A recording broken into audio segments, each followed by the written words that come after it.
You always have to ask yourself, would you rather be right or successful? Now, of course, we'd all like to be both, but when you have to pick one, I recommend successful. And every day I am amazed at the number of people who choose right.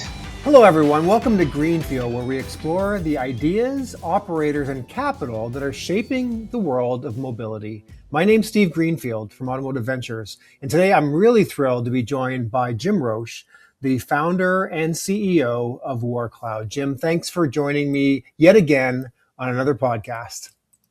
Thanks for asking me. It's good to see you. Thank you. And you as well. Jim, so let's start at the beginning. Tell us a little bit about your background and what was the spark that started WarrCloud? Sure. Well, I'm a serial entrepreneur in the automotive industry, delivering technology solutions mostly to dealership service departments over 30 years across a variety of companies. And during that time, I've visited thousands of dealers. And I also always noticed that if you open enough doors, you eventually find a little office or broom closet with stacks of paper up to the ceiling. And, to an entrepreneur who's always looking to bring technology to solve problems, stacks of paper is a problem. But it was a very astute dealer friend who made the observation to me, that's not a stack of paper, that's a stack of uncashed checks. That was the real aha moment. And the realization that that was the warranty clerk's office and that all of those unprocessed repair orders were just a sign of that the industry hadn't embraced any technology. We've been processing repair orders for warranty claims the same way for 80 years. So we undertook a way to solve that problem. So, and how long ago was that? How long have you been on this journey? So I had made these observations and had other industry professionals also who made the same or similar observations. We incorporated WarrCloud in 2014, thinking that it would take us a year to build the technology, and it only took 7 years. So how about that? But we came to market in 2021 and really haven't looked back since. That's great. That's great. You built a formidable business, and we're honored to have been one of the very early investors in it. But let's talk about warranty reimbursement, because for somebody who isn't familiar with the industry, it may seem like a fairly narrow use case, but it's a huge opportunity. Talk a little bit about the macro view of how things are evolving. Sure. Well, warranty, and when we say warranty, a lot of people think it means a bunch of things. We're talking about core OEM warranty in the United States, not extended warranty, just the core OEM warranty around when a manufacturer sells a new vehicle. Last year, that was a $28 billion industry in the United States across all brands. And that's been increasing just every year over year on an incredible rate. 2021 to 2024, OEM warranty increased almost 35%. So, and dealers, as I mentioned, have been processing warranty the same way for over 80 years. It's human beings looking up codes, doing data entry, chasing down scraps of paper. And the fundamental problem is that process, that human-based process, consumes a huge chunk of the gross profit from that warranty work.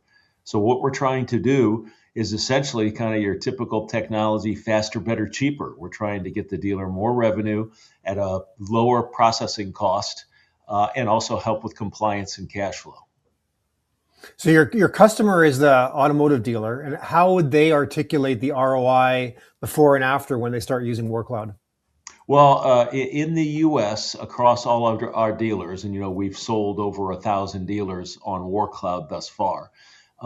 We see in year one a 15.1% increase in warranty revenue, and then for every year thereafter on the program, about a 13% increase. The cost to process those claims drops by half, so a 50% or more reduction in the cost of processing those claims. We improve cash flow to 24 hours, and we help with compliance. The OEMs track how quickly dealers submit warranty claims and how accurate those submissions are. And so we help with the dealer's compliance. So it's across those four dimensions that we see a significant improvement in the value proposition. A couple other areas that I think have come to light, we also work with the dealer's accounting schedule. warranty is the dealership's second largest receivable. So we keep the schedules nice and clean. And the other thing we do is we give the dealership back time, which I think is a below the line, but really just incredibly important, because nowadays I think the single most important thing for dealers is customer retention.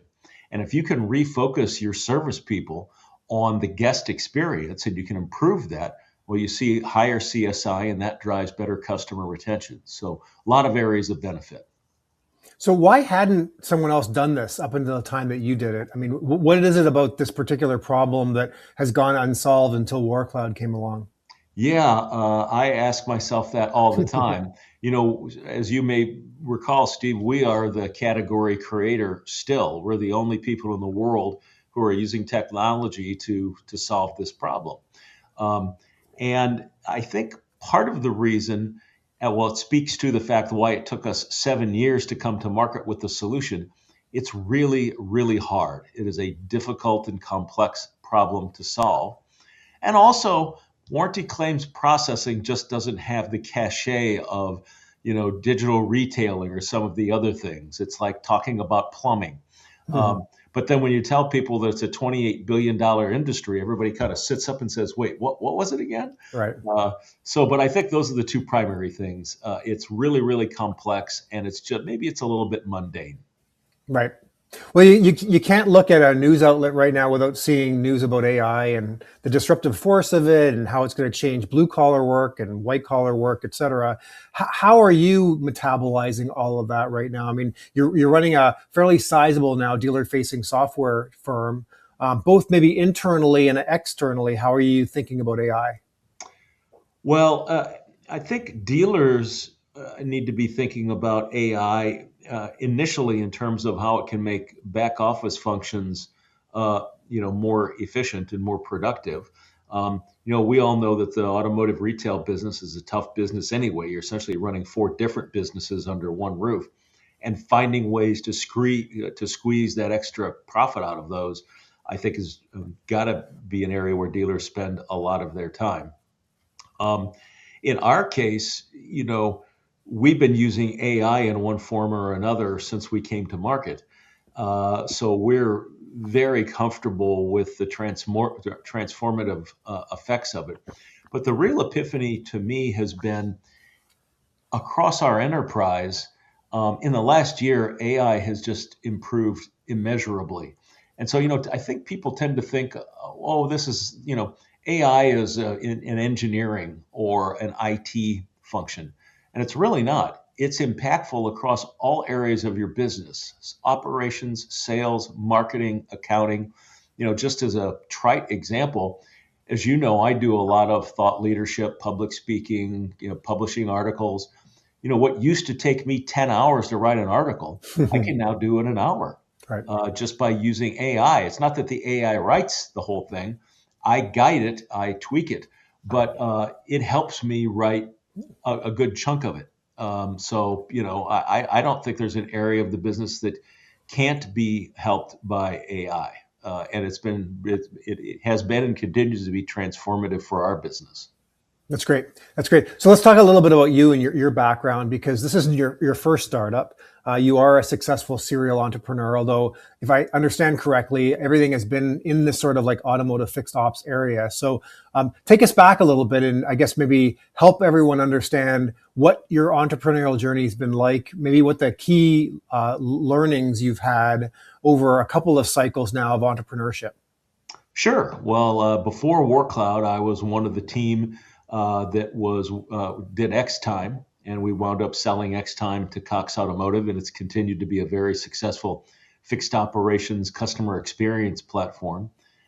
Prior to that, I was a founder of a company called AutoPoint, which is now part of Solera. And then going way, way back, was one of the guys that did something called NewGen, which was one of the original sort of high-tech service reminder companies, which is now called Epsilon Marketing. So different areas of the business, but always automotive and fixed operations focused. And I talk a lot about the WarrCloud. is a lot of people now, and trying to retain kind of the founder focus and the company culture. We do a quarterly all hands, and I will talk about my leadership principles, and these are things that I've picked up across these companies over the last 30 years. This has really have helped me be successful, and a couple of them.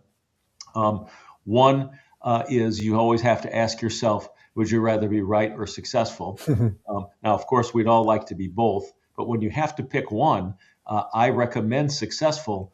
And every day I am amazed at the number of people who choose right versus successful. So pick successful. Right. Another one is to distill a quote, I think it was from former President Calvin Coolidge: persistence alone is omnipotent. Um, you know, so many problems are solved just by continuing to work through them, not giving up, whether that's the entrepreneurial journey or fixing a particular problem. I just think that persistence is a quality that is vastly undervalued by entrepreneurs in the startup land. And if you just would have gone a little bit more, you might have solved your problem. And one I heard from Keith Jezik, who used to be the president of Cox Automotive, that I particularly like. His quote was, "Nobody goes to Home Depot to buy a drill. They go there to buy a hole in a wall." And to me, that's just the reminder of, we get enamored of tech and hardware and all this stuff, but really it's, if you're solving a real problem for someone and you do it consistently, you can probably be successful. So those are a few. Oh, those are great words of wisdom for the audience here. Let's talk about the WarrCloud journey, because you mentioned earlier it took you 7 years to get the first sort of iteration built. I guess hindsight being 2020, if you look back at the WarrCloud journey now, any big things that you would have done differently? Yeah, boy. We're enjoying some success right now, so it's hard to go back and say woulda, coulda, shoulda. But if I could go back to the very beginning, I think I would have gone faster. That's easy to say because we've gone. Most people would say we've come pretty far, pretty fast. But I would have invested more in the company in the early days to accelerate. We could be at a couple thousand dealers now, perhaps, or maybe further along in the evolution of AI. But those are really the things, and I think any entrepreneur would typically say that: go faster. It would be the one that I would do. Okay, well, coupled with that, I mean, was there an inflection point or like a big aha, a big unlock that you discovered somewhere along the WarrCloud journey, and what was that? Well, early in the days, we envisioned WarrCloud to be a tool that the dealer would use, kind of like so many things out there, whether it's a DMS or a CRM or whatever. So the aha was really when we were thinking about the value proposition to the dealer. And we were saying, okay, we know we can drive some more warranty revenue out of this, but what about costs? And, okay, we're going to make the warranty administrator at the dealership 20% more productive. Mm-hmm. Is that really, a compelling value proposition?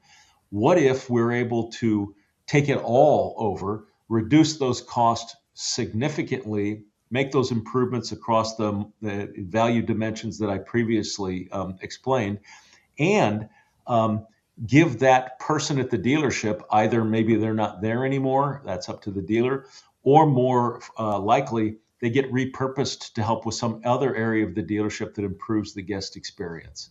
So that was the real thing, kind of the transition from this is a tool the dealer uses to we're going to let the dealer outsource all of this so they can do more important things.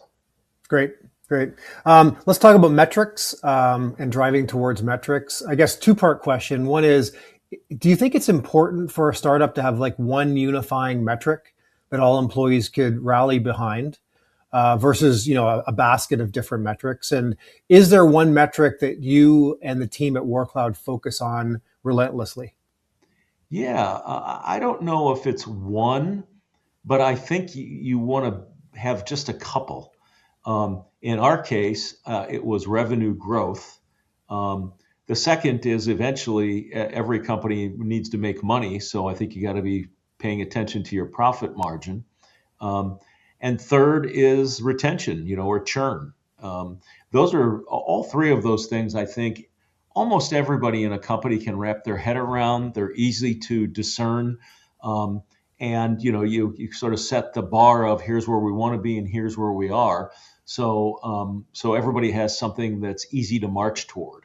But if I had to pick one, particularly for tech startups in their early days, I would say revenue growth, because Right. you're really looking for that compounding growth that gets investors excited. And there's a feedback loop there, right? When we came to market, no one had ever heard of WarrCloud, but getting that brand out there and the value that we were delivering, begets itself. More and more dealers talk about it. You get the automotive press talking about you, and then you become a little bit of a household name. I wouldn't say we're a household name yet, but compared to a couple of years ago, we've really come a long way. So number one for me, particularly in early stages, would be revenue growth.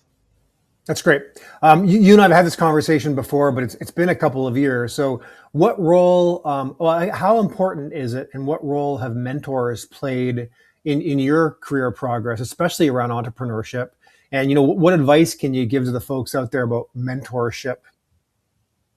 Yeah, I mean it's critically important. You know, I teach entrepreneurship and mentoring at St. Louis University, and you see these young people, and what they come to the table with is just that enthusiasm and that energy, but they don't have any of the other stuff. How do I take this idea and turn it into something tangible? How do I connect it to customers? How do I connect to investors?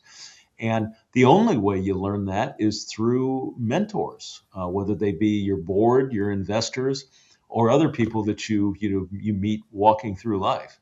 So I can't overstate the importance of having proper mentoring as you're on your entrepreneurial journey, and all of the um, all of the leadership principles that I mentioned a minute ago and more, I got 100% from one mentor or another along the way. Hmm. And what those are, allow me to do is to have essentially a set of guardrails for the company, so that we can give people, sort of what our values are based on that. That all comes from my previous mentors. So very important. That's great. Very helpful.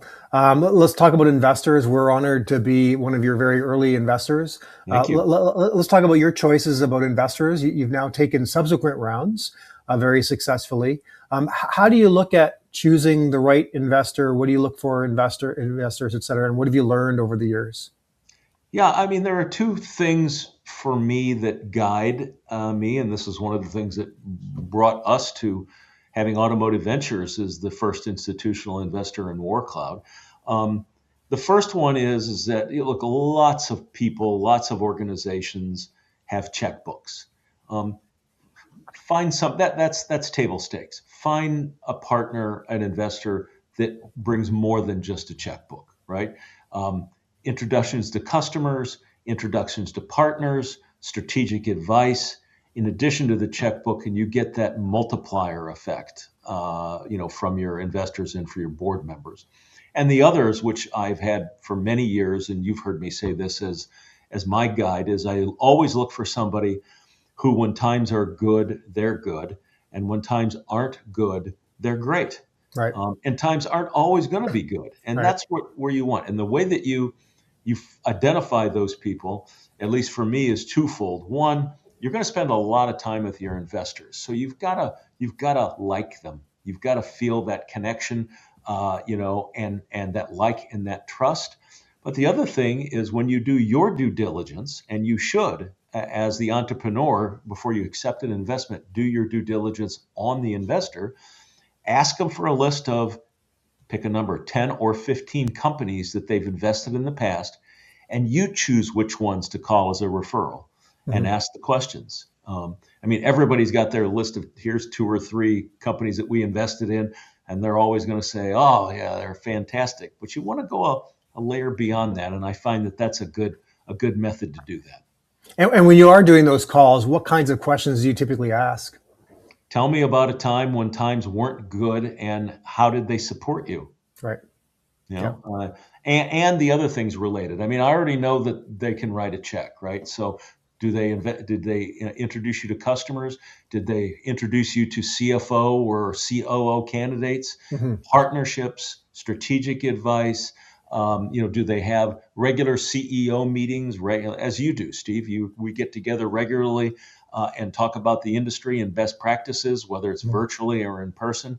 What do they bring to the table that is beyond just that monetary investment? Yep. If all those check the box, then hard to see how you would go wrong. Yep, that's great. That's great. Let's talk about vision for the company. So, as you look forward, say 3-5 years, what do you hope to accomplish? Well, I think, we are still the category creator, and we've just passed 1,000 dealers sold. No signs of slowing down. Our momentum is tremendous. So I think in 5 years, I think that we'll be in 5,000 dealers. I think that this will be nearly $1 billion company. And I think not only will we be working with the dealers, but we'll be working with the OEMs as well, because warranty claims processing is an ecosystem.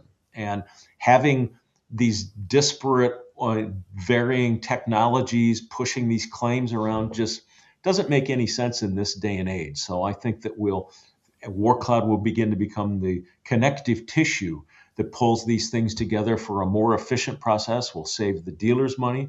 We'll save the OEMs money. One of the things that the OEMs look for in this is they want to get that warranty data as quickly and accurately as possible, because they analyze it looking for patterns, quality problems, which they then ripple through supply chain. They can save tens or hundreds of millions of dollars by getting out in front of a problem. So I think that WarrCloud will be at the forefront of that. And in 5 years, I think we'll also be branching out into other areas of transportation, because the warranty claims processing problem is the same in heavy truck. It's the same in power sports. So we'll be able to take that success and that expertise into those other areas of transportation. Nice, love it, love it. Let's wrap with a couple of personal questions, if you don't mind. You can indulge me here. So let's transport you back in time. You have a 1 hour coffee meeting with your 18-year-old self. What would you tell yourself back then when you were 18? Wow. Well, anything I told my 18-year-old self would probably result in me not being here talking to you right now. Maybe that would be a little, but let's assume that that's not going to be the case. I would tell my 18-year-old self to start the entrepreneurial journey much earlier. Whenever I'm mentoring young entrepreneurs, I tell them that there are a couple of qualities that are needed, and the number one is courage. It takes courage to be an entrepreneur. It's not for the faint of heart. And I think that held me back for some number of years. So that would be the number one bit of advice: would be go ahead and jump in. The water's fine. Right. Or even if it's not, you're going to survive. Yeah. So second, and maybe related, if you hadn't stumbled across automotive and fixed operations specifically, and you had taken a totally different course, where do you think you'd be? What would you be doing? Wow. Well, there's what I think I would be doing, and then I wish I would be doing. All right. Yeah. But I was always fascinated by flying. When I was in high school, I wanted to be a pilot, and just the way that life ebbs and flows. I wandered into technology and then the automotive industry. But I still love flying. I've got my pilot's license. I don't get to do it nearly enough, but I would have loved to be in aviation in some way. Very cool. Very cool. Well, Jim, always a pleasure. We're honored to be on this entrepreneurial journey with you. So it's a real pleasure and joy to see the growth of the company. Thanks for making time today, and really look forward to continuing in lockstep with you as you grow this thing. Well, and you have been instrumental in our success as well. So we're honored to have you with us. Thank you. And it's great to speak to you and your audience. Great. Thanks, Jim. Well, I really hope you enjoyed this episode of Greenfield. If you're a founder or investor in mobility and something here sparked an idea, I'd love to continue the conversation. Please subscribe to the Automotive Ventures Intel Report and reach out to me. I read every message and respond personally. We'll see you next time.